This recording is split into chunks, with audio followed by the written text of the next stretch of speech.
Police কর্মকর্তারা শেখ হাসিনার একটা কথা বলছিল, ওদেরকে একটারে মারি একটাই মরে আর একটা সামনে আইসা দাঁড়ায়, সরে না। তো এই সরকারের অবস্থা কি হয় জানি না। জুলাই সনদে স্বাক্ষর করবে না তারা, জুলাই সনদ তারা মানতে চায় না।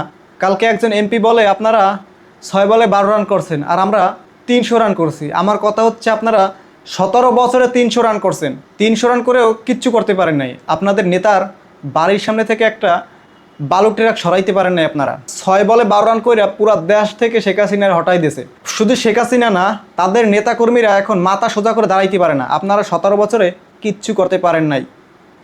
দীর্ঘ 17 বছর আপনারা আপনার কিছু নেতাকর্মীরা যারা এখন বড় বড় কথা বলতেছে, তারা আওয়ামী লীগের পা চেটে রয়েছে।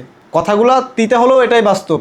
এই জেনজির আইডলরা একটারে মারছে, একটা দাঁড়ায় রয়েছে, পায়ে গুলি খাইছে, মাথায় গুলি খাইছে, গায়ে গুলি খাইছে, গুলি খাইয়া তাও রাজপথ থেকে সরে নাই, রাজপথে দাঁড়ায় রয়েছে। জুলাই সনদ মানতে চায় না। কথা হচ্ছে নদী পার হয়ে গেলে মাঝির কথা আর মনে থাকে না। কালকে হাসনাত আবদুল্লাহ বলছে যে দীর্ঘ 17 বছরে বিএনপি নেতাকর্মীরা ধান খাতে ঘুমাইছে।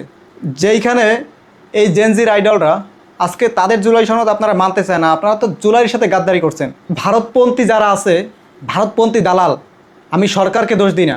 প্রধানমন্ত্রী জনাব তারেক রহমান সাহেব, উনি যথেষ্ট ভালো মানুষ। উনি এখন সরকারটাকে চালাইতেছে না, ওনার আশেপাশের যে মানুষগুলো আছে না, শেখ হাসিনার যেরকম ওবায়দুল কাদের ছিল ঠিক সেই রকমই এখন একটা অবস্থা হয়ে গেছে।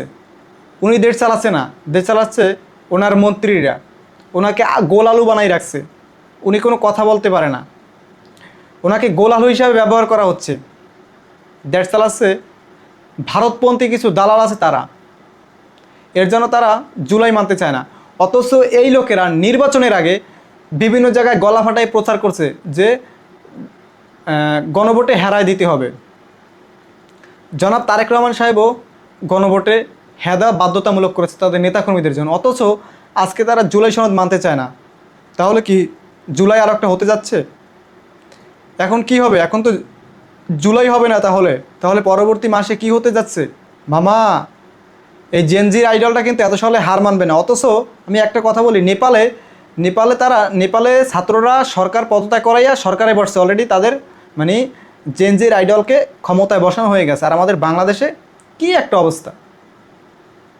ভাই রে ভাই, আমরাও বাঙালি, আমরাও পারি, ঠিক আছে।